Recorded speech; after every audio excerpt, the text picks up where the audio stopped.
are back here on the GSMC Football Podcast. And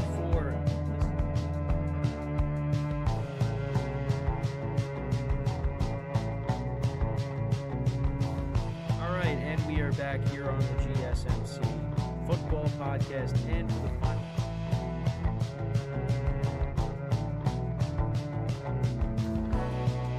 Keep yourself in the loop of everything football on the Golden State Media Concepts Football Podcast. The latest news on and off the field, be it college football, Big Ten, SEC, Big 12, Pac-12, ACC to the NFL. We've got you covered.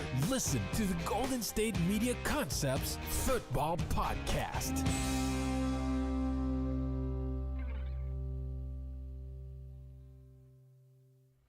And welcome everybody to another edition of the GSMC Football Podcast, brought to you by the GSMC Sports Network. As always, I'm your host, Kenneth Grunfelder, and it's great to have you guys here on this Monday, January 13th. We have a lot to talk about on the show today. Before I get into that, just want to remind you guys, as always, tip or donate and get your comments recognized. Make sure to hit that super chat button in the chat if you want to see me acknowledge any thought or comment you may have throughout the live broadcast. Makes the show more lively, more entertaining, between myself, the host, and you guys, the viewers. We appreciate your guys' viewership each and every day.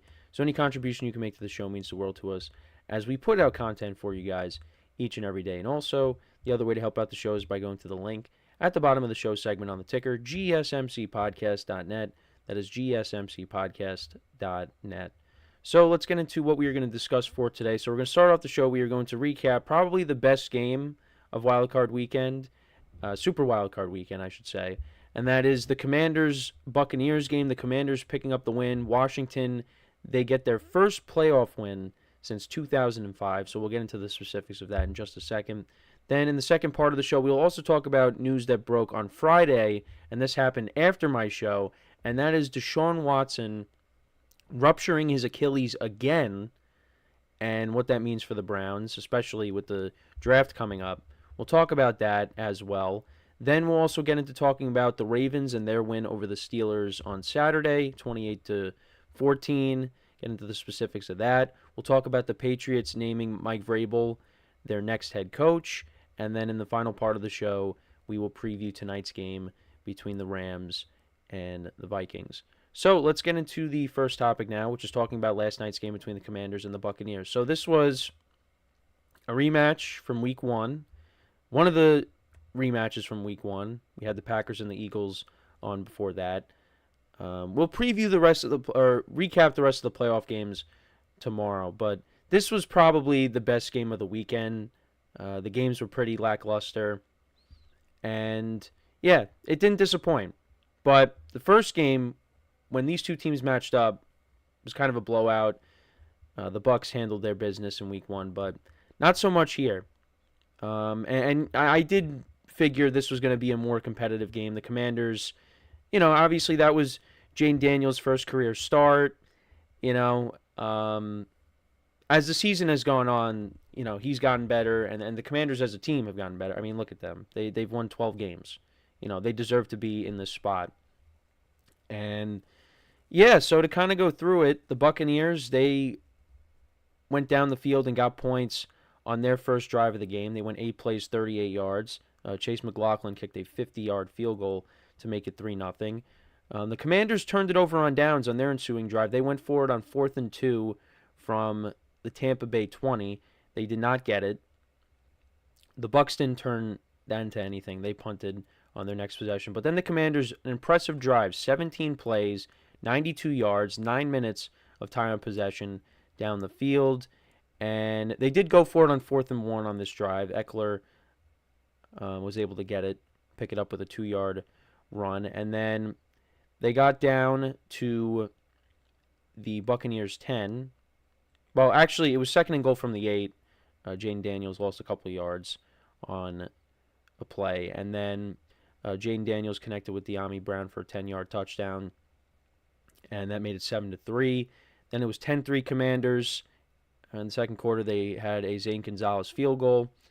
And then the Bucs went 7 plays, 74 yards. A minute and 42 seconds of time possession. Baker scrambled for 18 yards.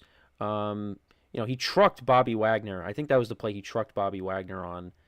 Then there was another 11 yards to Mike Evans, 12 to Cade Otton, another 20 to Mike Evans. Then there was a defensive pass interference call on Marshawn Lattimore. So, we had him and Mike Evans going at it last night.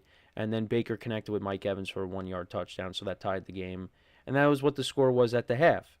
And the Commanders opened up the second half, and they went up 13-10. Bucs responded with a touchdown, and that was a Baker Mayfield to Bucky Irving touchdown, so that made it 17-13. The Commanders turned it over on downs. So they got down to the Buccaneers 1. They lost 2. Brian Robinson Jr. Tried to score, of course, but he lost a couple of yards. Then Jane Daniels tried to hit Brian Robinson again, incomplete. And they went for it on 4th and goal from the 3. Now, I was like, just take the points afterwards because they didn't convert. Now, obviously, if they get it, you think, all right, that was a great call. But I was just of the mindset, just take the points. It's still early in the fourth quarter. There's plenty of time left. And even if the Bucs do score, it's still a one-possession game because you got the touchdown and then the 2-point conversion. Now, some people can look at it and say, well, it's not a one-possession game because, then you have to go for the 2. But, yeah, you still have a chance to go down the field, get the touchdown, and then get the 2, all in the same possession. So, yeah, it's still a one-possession game, but I know some people maybe view it differently. So, yeah, great stand by the Bucs defense. However, on their drive, this happens on, they pick up a first down. It was 3rd and 7. Mike Evans, he extends his arm, and the ball is over the first down marker. They get the first down, and you're like, okay, now the Bucs are going to go on a drive here and, put this game away. Maybe. So they try to run this play, this end-around play with, Jalen McMillan. And I don't know if Baker was going to keep the ball or was going to go to McMillan, whatever the case may be. There was miscommunication there, and they end up fumbling the ball, and Bobby Wagner recovers, and the Commanders get another shot. So they go for it on 4th and 2 from the Commanders 5, or the Buccaneers 5, and you knew the Commanders were going to cash in. Jane Daniels hits Terry McLaurin for a 5-yard touchdown, and that puts them up 20-17. Now, the Bucs, they ended up getting a field goal on their drive. You had a 26-yard pass play to Jalen McMillan. That got them past midfield, or actually, no, close to midfield. And then another 6 yards from Bucky Irving.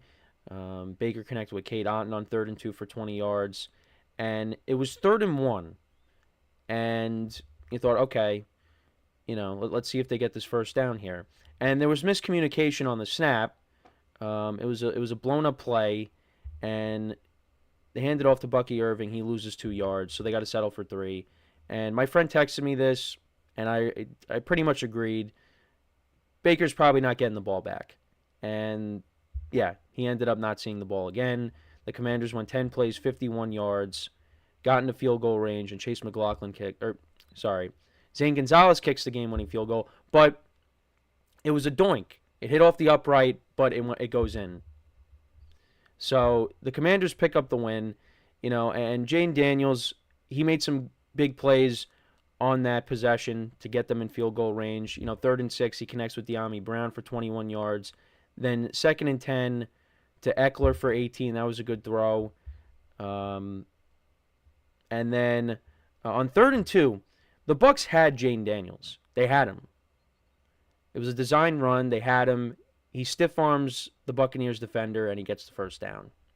And they pretty much iced it, and Zane Gonzalez makes the field goal. Although, again, wasn't the best field goal attempt, but hey, it doinked in, and they get the win. First playoff win since 2005. And they deserve it. I think, especially after the miscommunication for the Bucs on their previous 2 possessions. The Commanders deserve to win this game. The Buccaneers, and more specifically Baker Mayfield, screwed up towards the end of the game there. And he finished 15 of 18 for 185 yards, 2 touchdowns, no interceptions. Bucky Irving, 77 yards on the ground. The Commanders did a nice job at containing him. He didn't have a monster game. Mike Evans, He was solid last night, 7 receptions for 92 yards and a touchdown. Was visibly upset after the game, of course. Jalen McMillan had 2 receptions for 41 yards. Cade Otton, 2 for 32. Rashad White, 2 for 14. Bucky Irving, 2 for 6. Baker Mayfield had the fumble loss in this game. Only 1 sack of Jaden Daniels in the game. And as for Jaden Daniels, 24-35, 268 yards, 2 touchdowns, no interceptions. He was their leading rusher, 36 yards on the ground. The Bucs still have a good run defense, but through the air they struggled, and that's what I was concerned about going into the game. Terry McLaurin and De'Ami Brown both had 89 yards receiving. They both had touchdowns. Austin Eckler had that big reception on second down on the last drive of the game for the Commanders. Zach Ertz had 2 receptions for 23 yards. Eckler, 3 for 26. Bobby Wagner had the fumble recovery. Commanders only had 1 sack of Baker Mayfield last night. And in terms of time of possession, because I wanted to look at that as well, the Commanders had the ball for 35 minutes. The Bucs only had it for 24 minutes. So you can also point to that as well. You know, the Commanders, sustained drives in this game. And, they made some key 4th down conversions, especially, after the Mayfield fumble. Because, like I said, I knew when they got their second chance and they were going for it on 4th down again, I said they're going to convert. And that's what happened. So the Commanders move on, and because of that, they will be playing. They are the lowest seed remaining in the NFC playoffs. They will be playing the Lions next week. The Buccaneers, they're going home. So the winner of tonight's game between the Vikings and the Rams, they will be going to Philly to take on the Eagles. And we'll talk about the Eagles-Packers game tomorrow. But yeah, no, it was that was a bad loss for the Bucs. Again, I mean, again, the defense was not great. The pass defense was not great, but those last 2 possessions, that was kind of on the offense, and the fumble I do put blame on Baker Mayfield there, because I don't know what happened on that exchange there. And if that doesn't happen, who knows how this game ends, but you gave the Commanders another shot, and they were going to take advantage of that. You just knew it, and that's exactly what happened. So, credit to them. They pick up the win, and it does set up a very interesting matchup between them and the Lions. So, we'll talk about that game later in the week. The Buccaneers, they go home, and, there's some things that they can do to improve this roster. I think the defense needs some improvement. We'll see what they end up doing with Chris Godwin if they bring him back. Because the offense, I think, is fine, but maybe you could use another receiver. I mean, if they want to bring back Godwin, that would be great, but I know he's coming off of an ankle injury. So, but, the division is going to be tougher next year for them because, the Panthers, we saw how they finished the season and how Bryce Young finished out the year, and Michael Penix as well, how he finished out the year. So, the division is going to be better next year, but the Bucs still are going to be a competitive team. We'll see if Liam Cohen ends up taking a head coaching job, the offensive coordinator. But, yeah, just a tough loss, and especially when you're at home, too. You never like to see that. But let me know what you guys think about this game. What were your takeaways from it? Let me know in the comments. So we're going to take our first break of the show now. And then when we come back, we will talk about Deshaun Watson rupturing his Achilles once again and what the Browns should do now with their quarterback situation. So with that being said, stick around, and we'll be right back here on the GSMC Football Podcast. I feel like I'm losing my mind. Is everybody in the world blind? Please, Lord, give me a sign, a sign. I feel like I'm losing my mind. Is everybody in the world blind? Please, Lord, give me a sign, a sign. I wanna be the greatest. Everybody on the fake shit. I look around and feel like everybody is the fakest. I make this every day and I'm impatient, hoping one day I blow up from the basement. Statement, the top is so vacant. I don't hear shit that I think is amazing. Waiting for my day when I'm playing sold out shows for 1,000 faces. Hey, give me that crown, get in my way and to be put down. It ain't your place, all this my town. If I want that shit, then I'll get it right now. I'm losing it, the noose it fits. I'm losing shit, a stupid myth. You choose to live or choose to dip. You choose to fight or lose your grip and lose a gift. I feel like I'm losing my mind. Is everybody in the world blind? Please, Lord, give me a sign, a sign. I feel like I'm losing my mind. Is everybody in the world blind?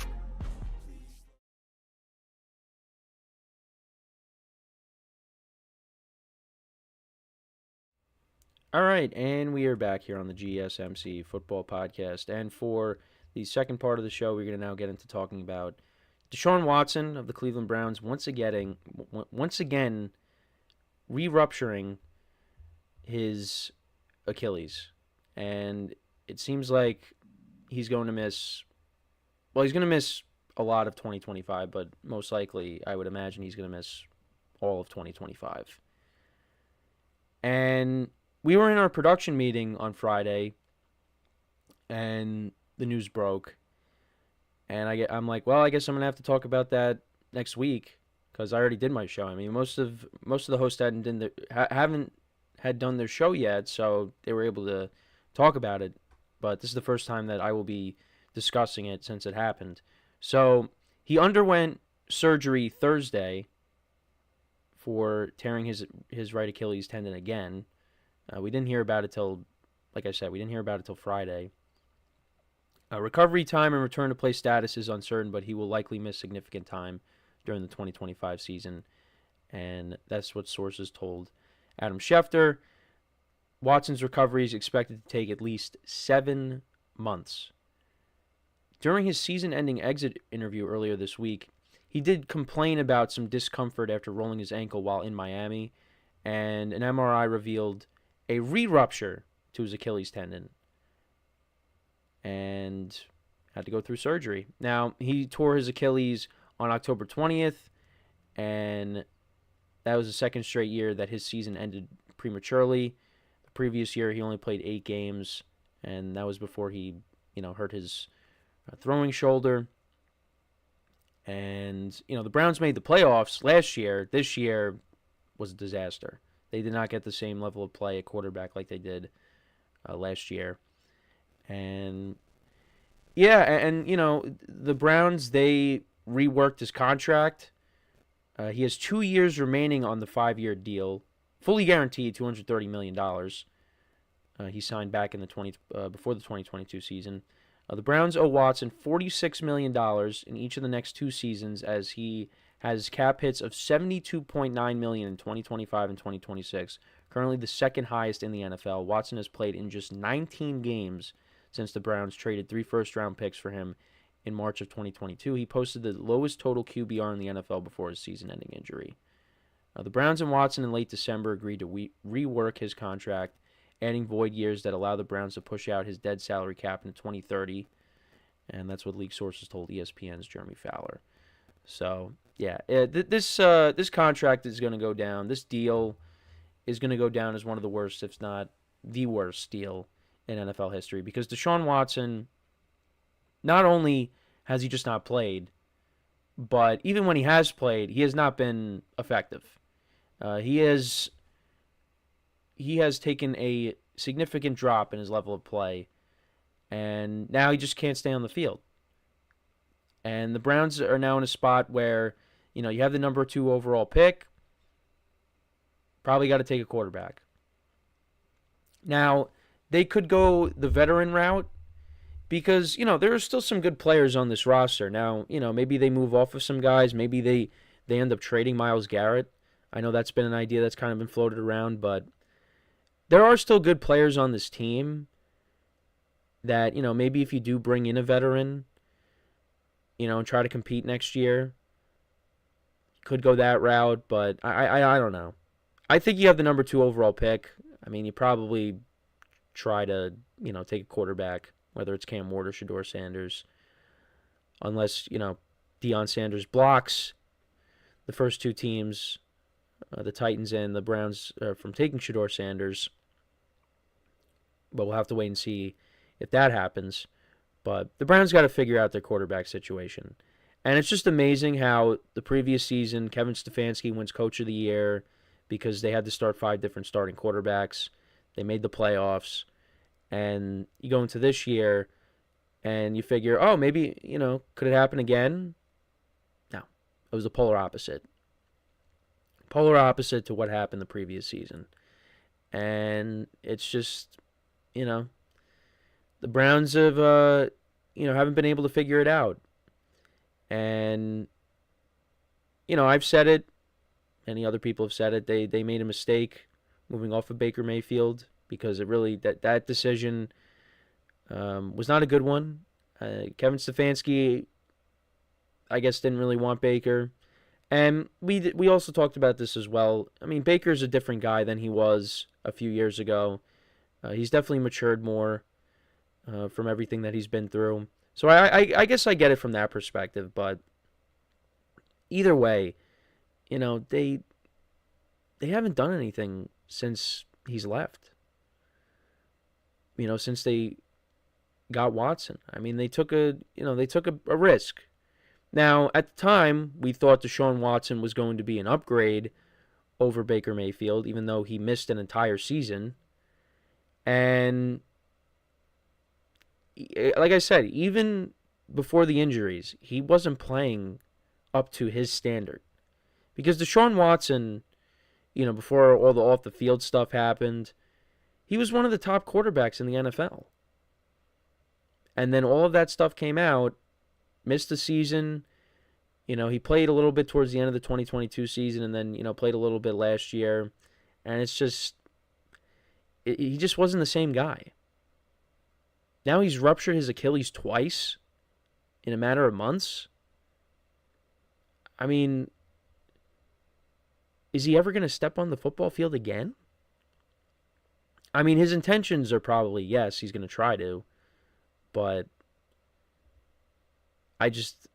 right now, I just don't see it. Because again, even before these injuries, he wasn't playing well. And are the Browns really going to try to justify this move? Are they going to continue to do that? So if he's healthy, if he somehow can jump back in next year, are they really going to want to have him take the field when we all know he just doesn't have it anymore? I mean, this is a long time from now. But I think they should draft one of these two quarterbacks. And yeah, maybe you do bring in a veteran, but you're going to bring in a veteran that's not costly. I mean, there's a possibility we could see Kirk Cousins. I don't know. I don't know. I could see why people would think that, but I don't know. I think maybe you bring in, a cheaper option and you have them start, have the rookie quarterback sit behind him. I mean, that's easier said than done, but I think the Deshaun Watson era in Cleveland should be over. I think this was his chance and wasn't playing well at all.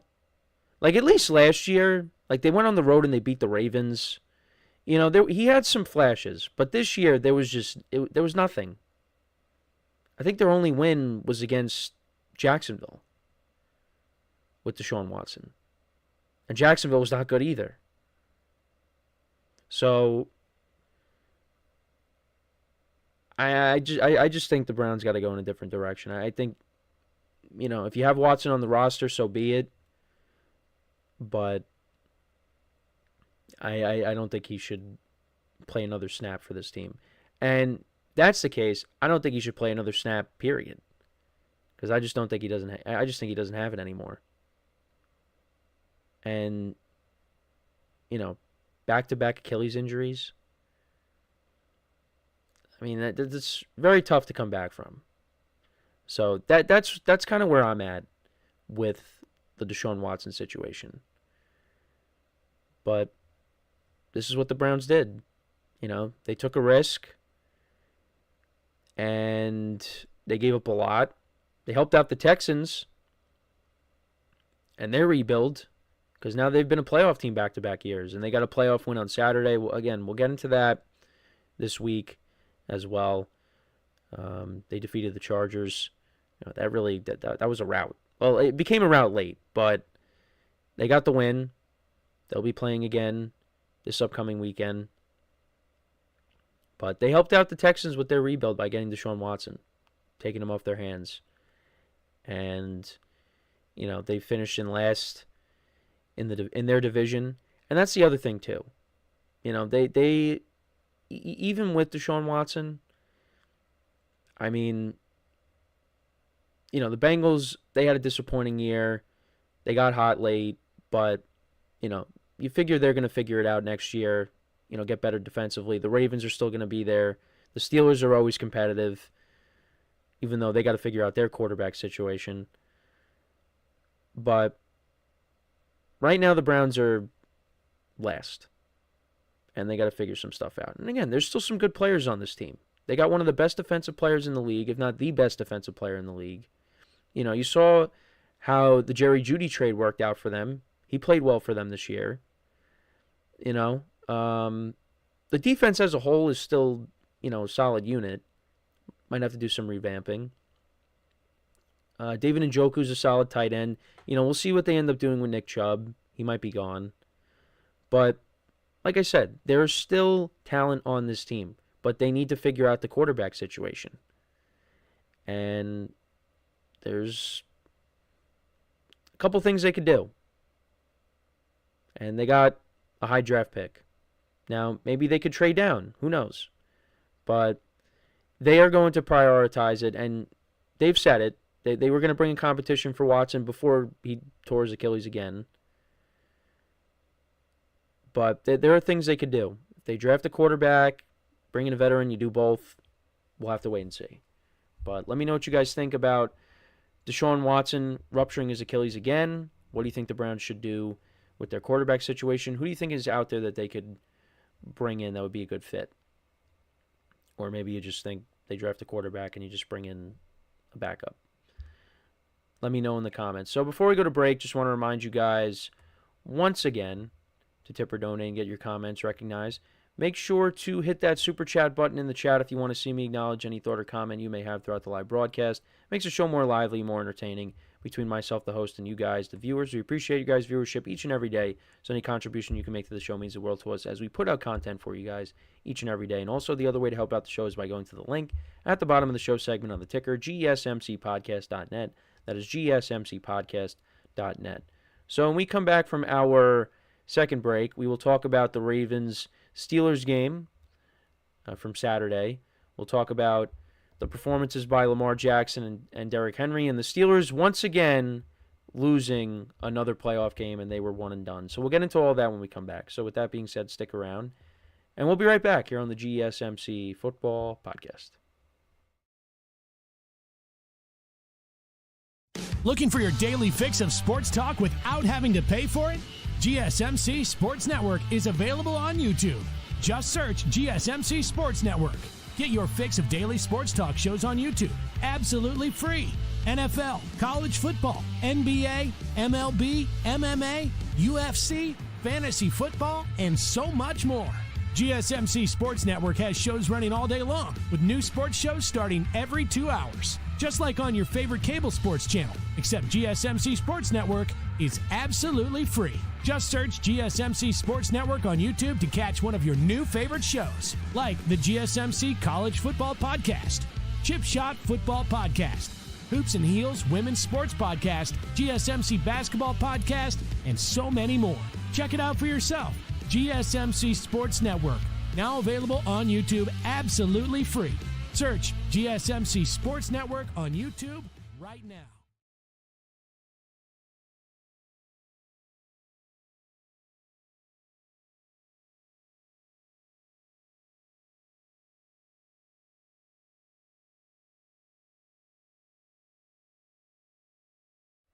All right, and we are back here on the GSMC Football Podcast. And for the third part of the show, we're going to now talk about the Ravens and their 28-14 victory over the Steelers.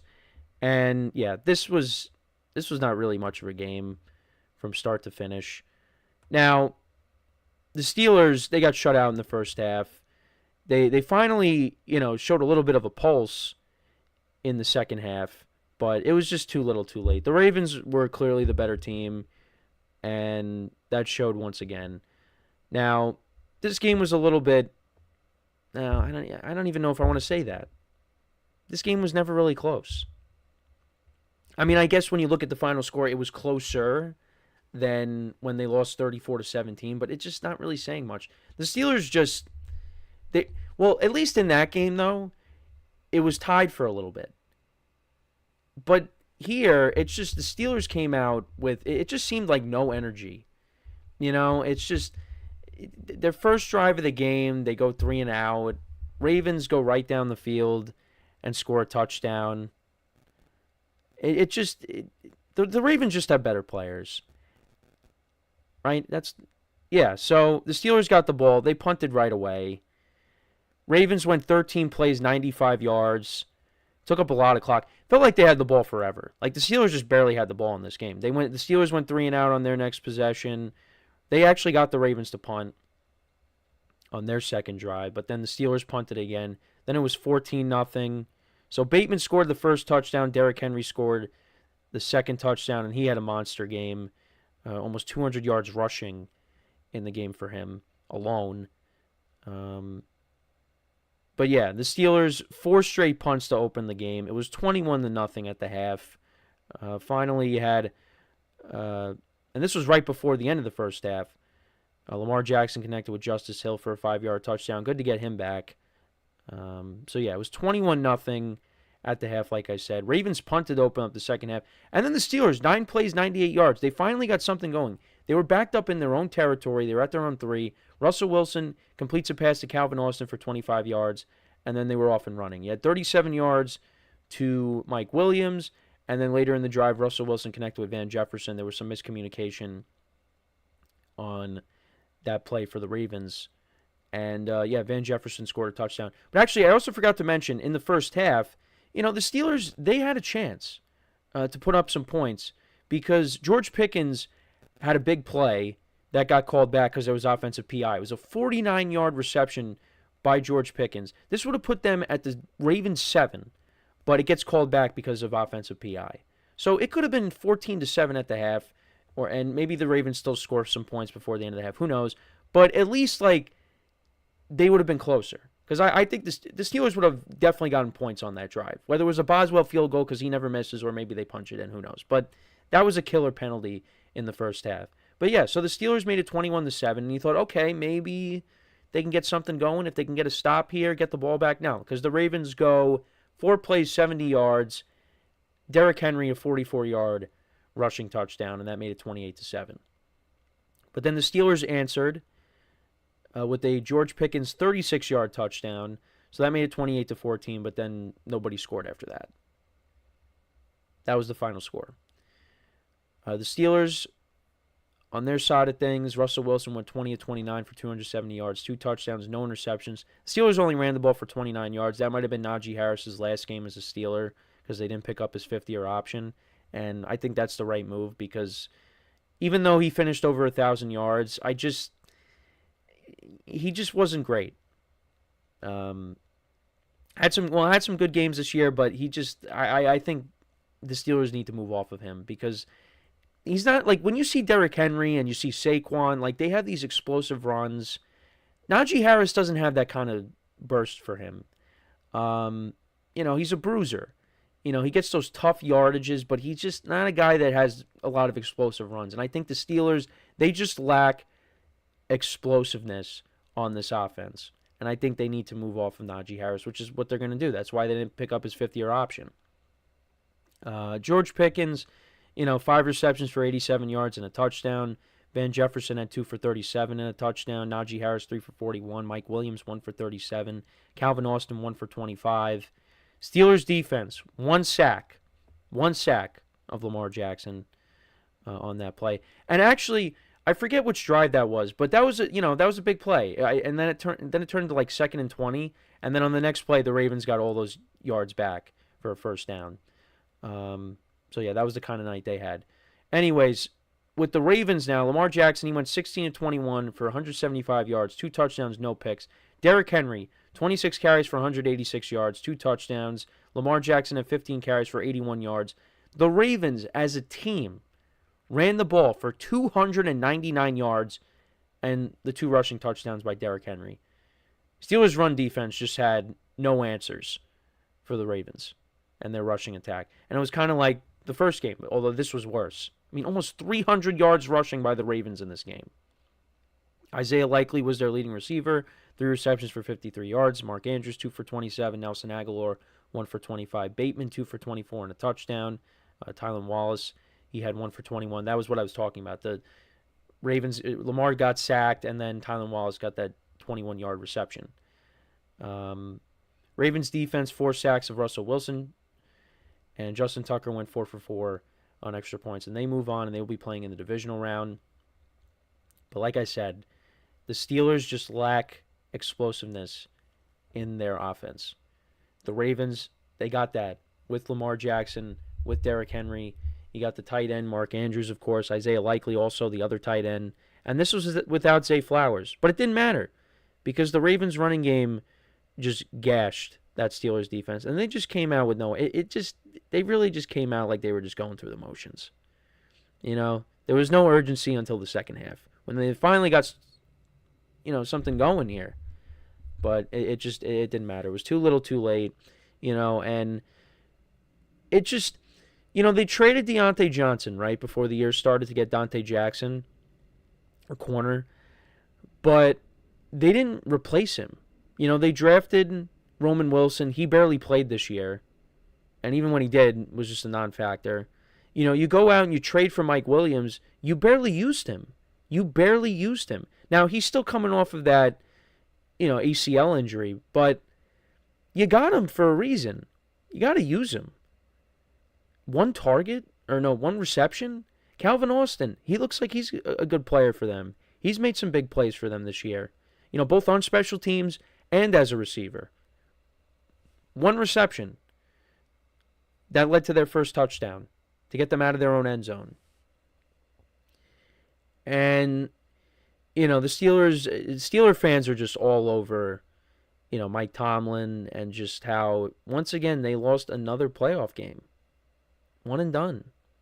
They want them to move off of Arthur Smith. They got to figure something out. Now, we'll talk about, from the Steelers' perspective more this week. I don't want to get into too much of it, but the Ravens were just a better team. That's really what it comes down to. The teams, but when it comes to the Ravens and even the Bengals, even though the Bengals didn't make it, those two teams have their quarterbacks. And those two teams have elite playmakers on that side of the ball. When you look at the Steelers' offense, who on that offense is an elite player? I wouldn't say George Pickens is an elite player. Is he an elite talent? Yes. But is he an elite player? I don't think so. And it seems like he's, causing headaches for the Steelers, with some of his antics down the stretch here. Steelers ended up losing 5 straight games to close out the year. They were 10-3. They were in first place in their division. And they went from the 3 seed to the 6 seed, and they're out. Just like that. So, they're going to keep Tomlin, but, what are they going to do with the quarterback situation as well? What are they going to do there? Are they going to run it back with Russ? Are they going to keep Justin Fields as well? What is their plan this offseason with those guys? Now, Russ, I don't think was bad for them. He had some nice moments for them this year, but he's not the same player. He's not. And he made some good throws the other night. He did. But the consistency is not there. And what made him so special in Seattle was to be able to create plays off script.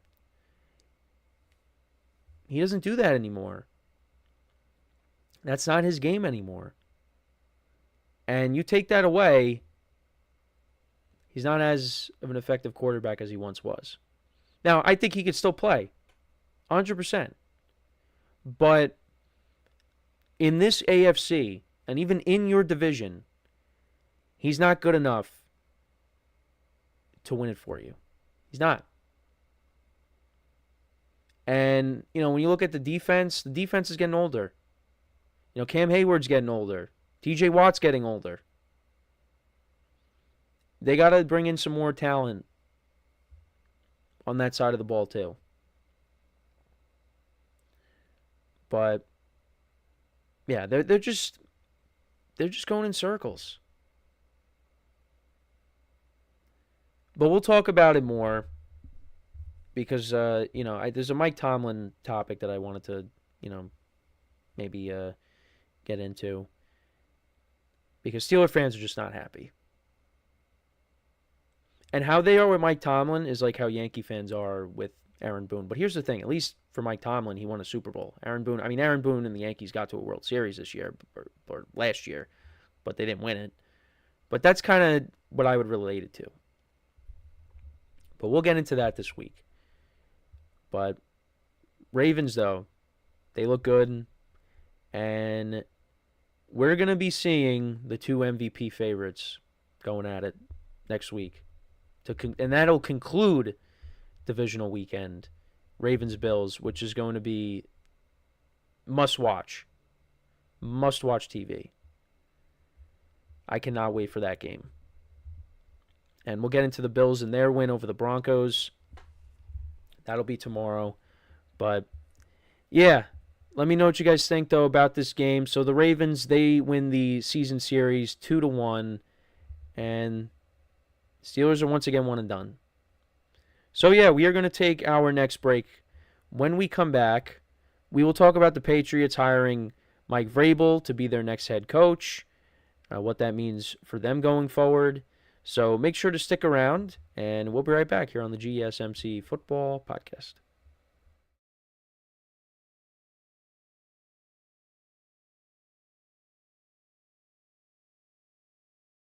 For the best and latest podcasts available anywhere, go to the podcast app on your cell phone and type in GSMC to access free content-rich podcasts on health and wellness, book reviews, sports, entertainment, relationships, social media, movies, technology, finance, and even weird news. Subscribe and download the GSMC Podcast Network's family of shows, available everywhere podcasts are found.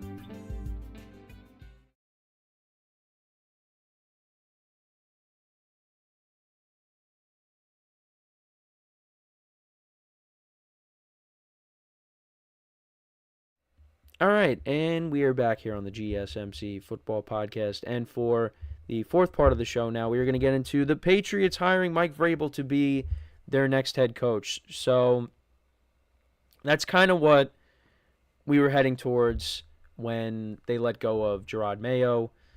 Mike Vrabel was going to be the likely option when it came to who the next head coach was going to be.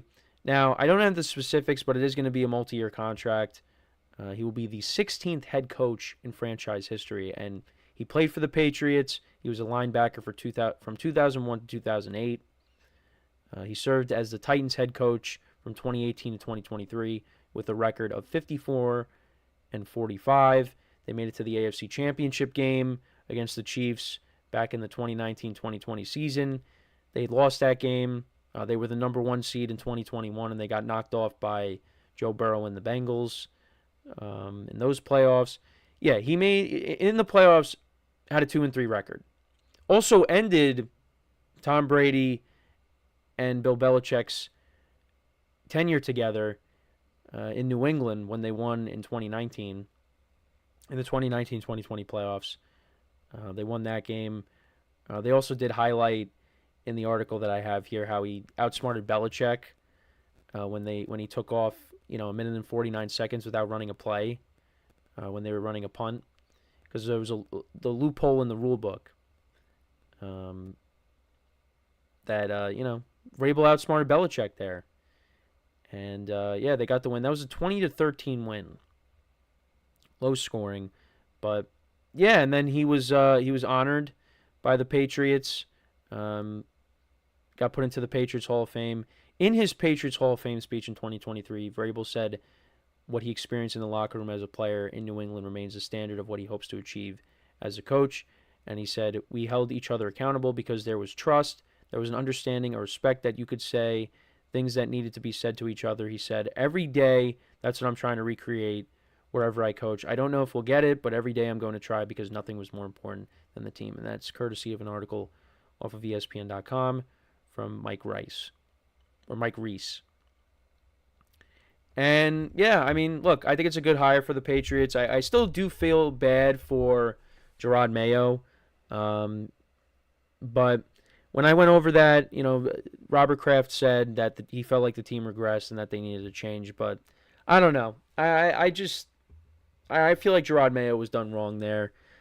And I just feel like maybe they could have worked it out where they could have just hired Vrabel last year so we could have avoided this. But that's not what happened. And Vrabel is going to be the next coach. I think Vrabel is going to do a good job there.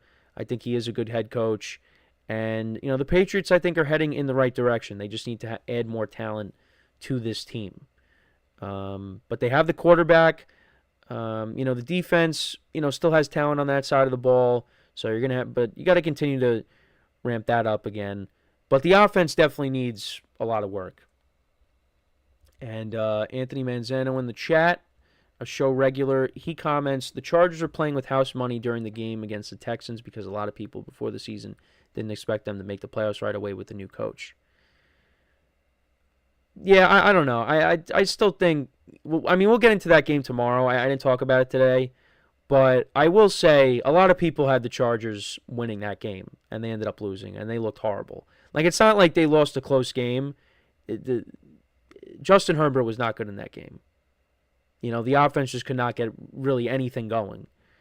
But I will talk about that game tomorrow because there's a lot I have to say on that. And then Anthony also says, this is supremely bad look, in my honest opinion, for the Patriots. They only fired this guy after one season, then they go hire Mike Vrabel without doing a diligent search for a coach. Now, I think the Patriots actually did bring in some more candidates to look at as well. Because I think when I was looking at the article, I think they did bring in, I thought it said they brought in a few candidates. They brought in Ben Johnson, or maybe not that they brought in Ben Johnson, but I think they did interview Ben. Oh, yeah. So the Patriots also interviewed Detroit Lions offensive coordinator Ben Johnson, former Tampa Bay Buccaneers offensive coordinator Byron Leftwich, and former Houston Texans offensive coordinator Pep Hamilton for the opening. But you know what? I get what you're saying, but they had on their mind Mike Vrabel.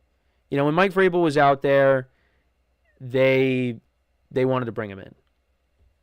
And also, there's some, reports out there that, the interview went so well with the Jets that kind of forced their hand to, let go of Gerard Mayo and, reach out to Vrabel, bring him in, and make sure he doesn't leave the building. Now, supposedly the Jets tried to make, one last push for Vrabel, but he was going to go back to the Patriots. And that's where we're at right now. So, and Vrabel's a guy that's going to hold people accountable. And, I think this team, the Patriots are going to play for him. He's a coach that you want to play for. But, yeah, he might be tough around the edges, but, that's a coach you want to play for. That's a coach that's going to hold you accountable. That's a coach that's going to show discipline. So, yeah, I like the hire for the Patriots. And he's a head coach, and he's a head coach that has experience. Gerard Mayo did not have experience as a head coach. He was I think he was the defensive coordinator. But yeah, I still feel bad for him because that was just that's just tough for the Patriots to do that. But yeah, like I said, they're heading in the right direction. Drake May, he looks like he's the quarterback of the future. You got to surround this guy with more talent, though, on the offensive side of the ball. And fix the offensive line. That is a huge, huge need. And that's a huge area to address, is the offensive line. Because that was part of the reason why he didn't start right away is because that offensive line is not good. Now, he still got knocked around a little bit, but they need to improve that. Anthony also says, honestly, I could see Anthony Weaver bringing Mayo in to be his linebackers coach with the Dolphins because they're cleaning up their coaching staff. Listen, there's a lot of moving parts across the league. Now, my friends are losing it because the Giants, other than announce that Brian Dable and Joe Shane are coming back, they have not made any changes to their coaching staff, which is a mistake. They need to fix the coaching staff. I know you're going to keep those two guys, but they need to improve there. So, yeah, Gerard Mayo, is going to find another opportunity, on a coaching staff.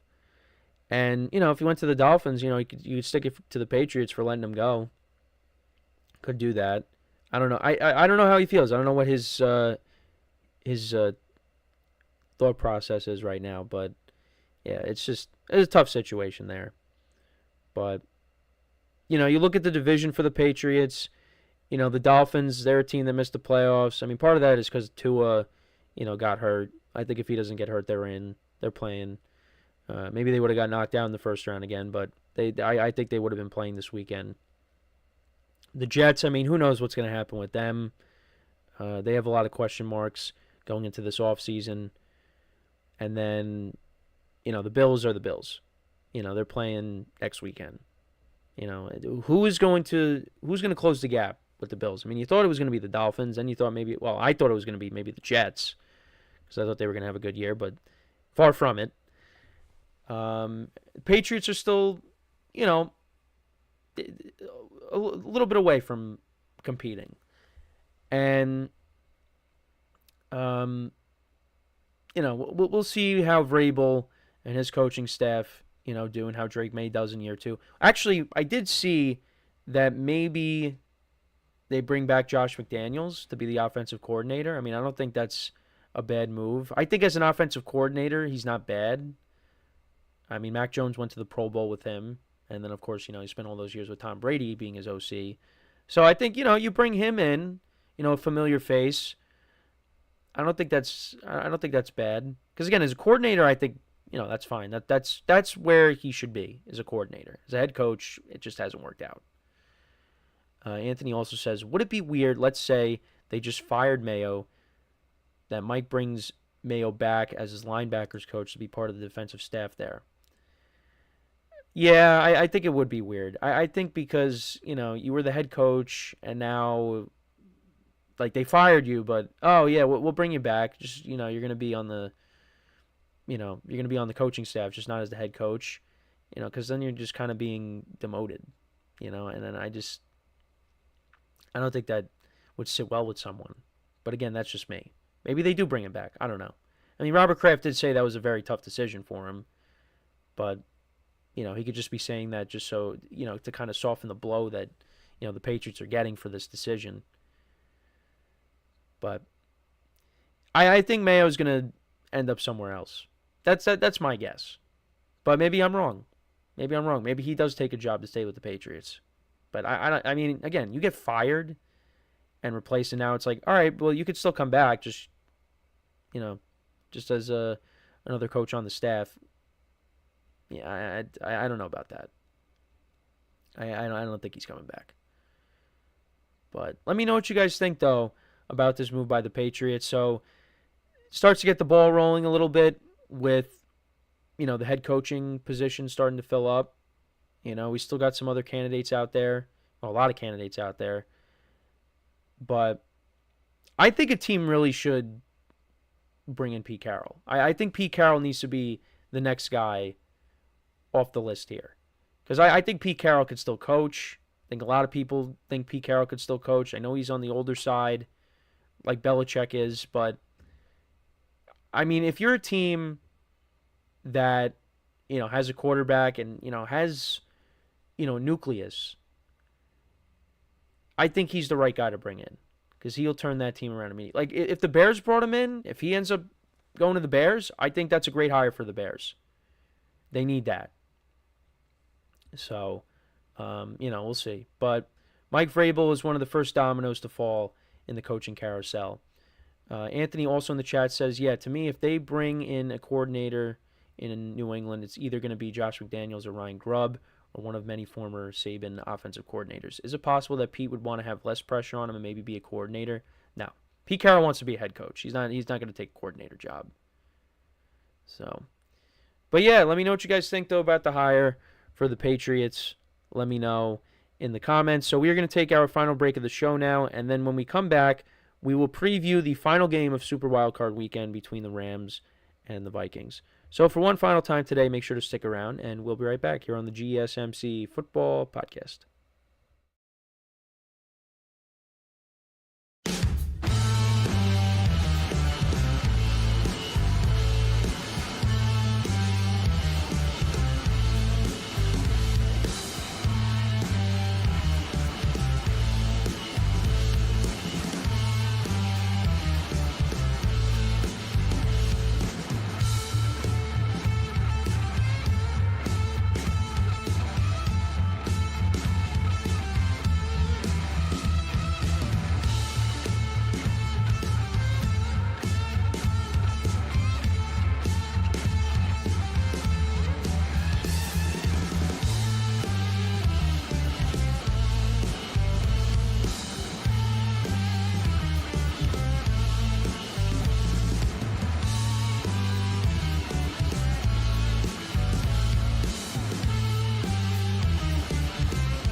All right, and we are back here on the GSMC Football Podcast, and for the final part of the show, we're going to now get into previewing the final game of Super Wildcard Weekend between the Rams and the Vikings. Now, as I was in break, I saw some updates with Mike McCarthy, and the Cowboys still have not extended him.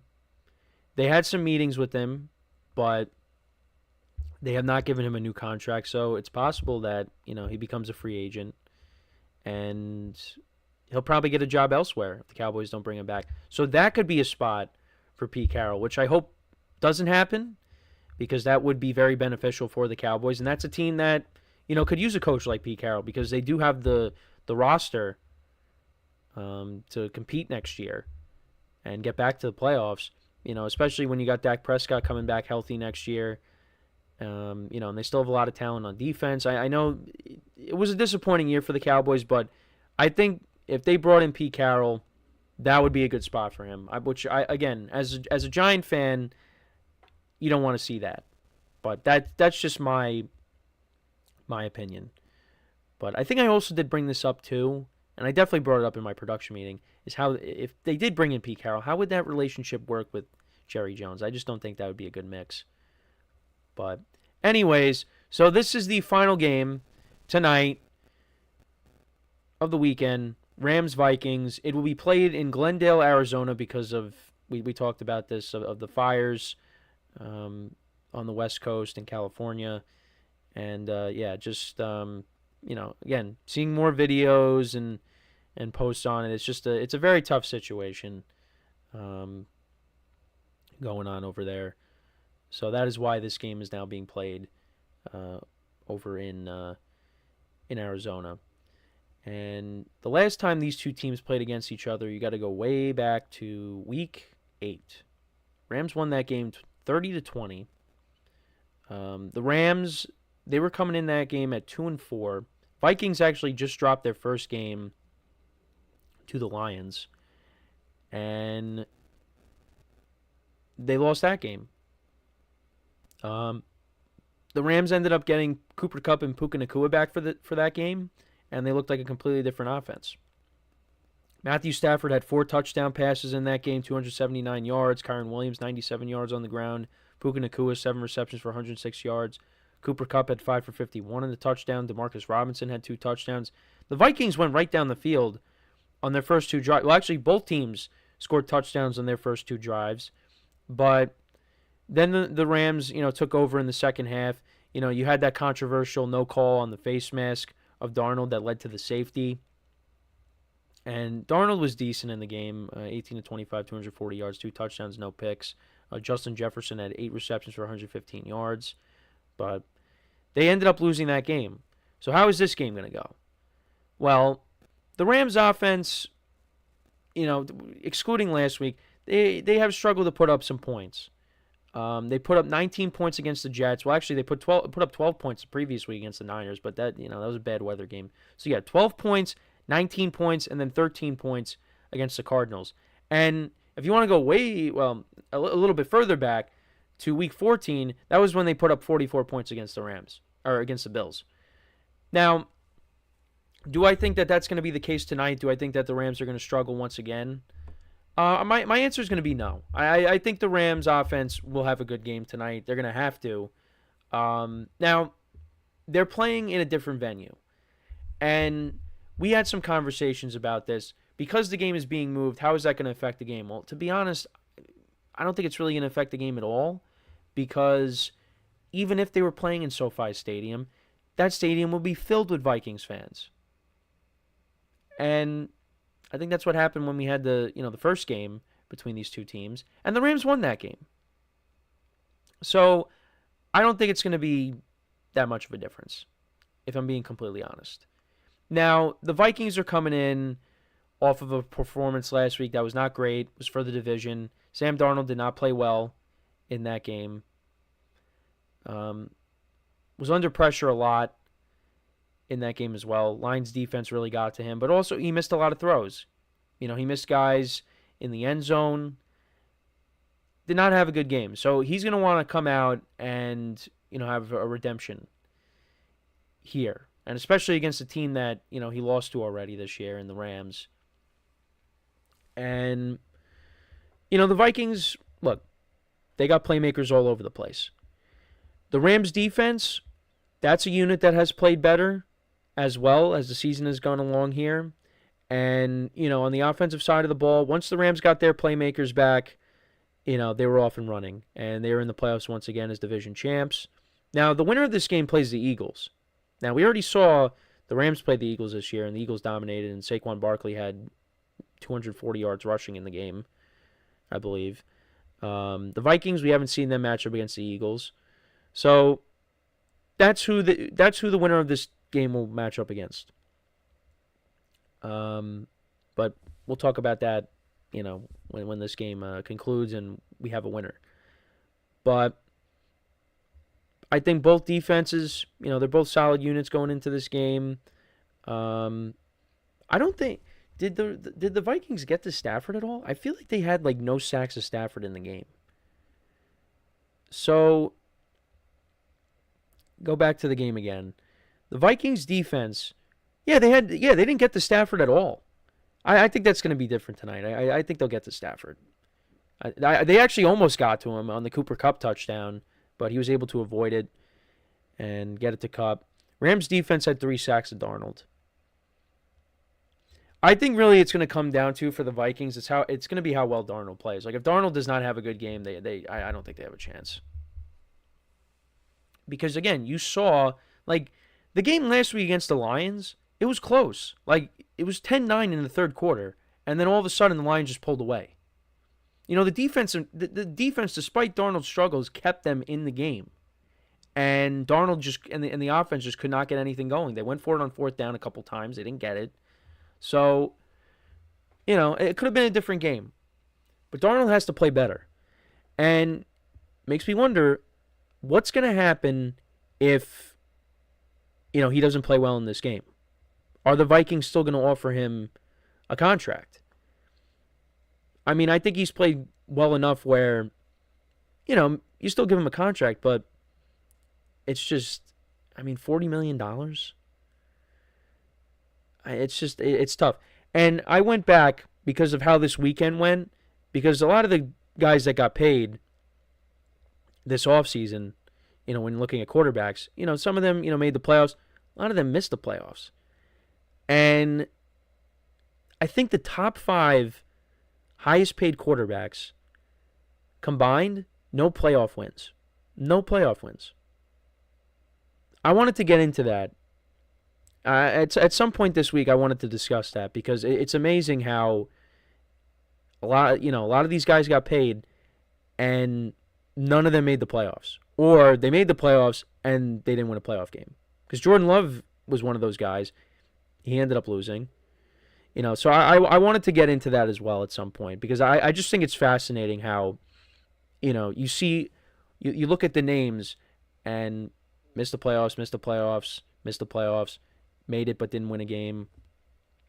So, and now look at Sam Darnold. He could be someone that is going to get a big contract, and whether it's with the Vikings or if he goes elsewhere, I don't know if I want to do that. Now, I mean, unless you're the Vikings. But if he goes elsewhere and you're a team that's desperate for a quarterback, you're going to pay Sam Darnold $40 million? Because whatever situation he goes to, unless he's going to the 49ers next year, if they don't want to pay Purdy, which we'll have to keep an eye on that. I feel like any situation that Darnold goes to where a team needs a quarterback, it's not going to be as good as this one. So the numbers are not going to be as good. I don't know. That's something that we'll have to talk about a lot during the offseason. But he needs to have a good game tonight. If he does well tonight, I think the Vikings should win. I'm leaning towards the Vikings in this game. I think, that game against the Lions left a bad taste in their mouths. I think they're going to come out, play a good game. I think they'll get to Matthew Stafford. And I think it's going to be a competitive game regardless. But I think the Vikings will come out on top. Everybody, I shouldn't say everybody, but people are leaning towards the Rams just because of how poorly Darnold played. Now, if Darnold goes out there and he ends up not playing well once again, it is what it is. But I do like the Vikings tonight. I think they get revenge on the Rams from that Thursday night loss, and they move on. I'll say maybe it's like a 27-23 ball game, something like that. I think it'll be a good game tonight. But like I said, the Rams, they've kind of struggled to put up points in recent weeks. I think that'll be different tonight. But we'll see. We'll see what happens. We'll see how the Vikings deal with Puka Nacua and Cooper Kupp. But let me know what you guys think about this game tonight. Who do you think wins? Let me know in the comments. So, yeah, we didn't get to all the games today just because there was other news that dropped, this weekend and before the weekend. Obviously, I also want to get into talking about the Ohio State-Texas game. That'll also be something we cover this week. And we'll have to preview the national championship game as well between Notre Dame and Ohio State. That is what we will be getting next Monday. So a week from today is the national championship game. So, yeah, and then, of course, we'll preview the divisional matchups as well. We'll kind of get into, where the losing teams from this weekend in the wild card round, where they go from here, and some other stuff as well. Maybe some more news drops throughout the week that we can get into and discuss. But, yeah, that is pretty much it for the show for today. Thank you guys for tuning in. Make sure to check out all the other shows as well. Get their perspectives on the games from this weekend. Let's just hope that, next weekend we have better games. Because, I thought maybe we were going to get some good games. So far we really only got one good game. That was it. And that was the Buccaneers Commanders game, which is what we opened with. But everything else, we got a couple of blowouts in there. Just not the best football that we saw. I was a little disappointed by the games that we got. And the game that I ranked at number one as the game I was most intrigued by, that ended up being a blowout as well. But it is what it is. Next weekend is usually, labeled as the best weekend in the NFL when it comes to divisional weekends. So, I think it'll definitely be better, but we can only hope. So, make sure to check out all the other shows. And make sure to leave a like, comment, and subscribe to the video. And as always, I'm Kenneth Grunfelder signing off from the GSMC Football Podcast brought to you by the GSMC Sports Network. Have a good day. Enjoy the game tonight, and I will talk to you guys tomorrow. Take care.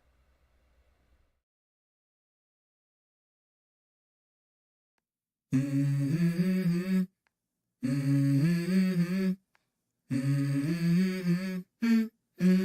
go. I wake up to a little bit of drool on my pillow, feel like it's gonna be a bad day. Yeah, I'm tired of shit, and the coffee ain't hit yet, damn, ain't that great. I don't wanna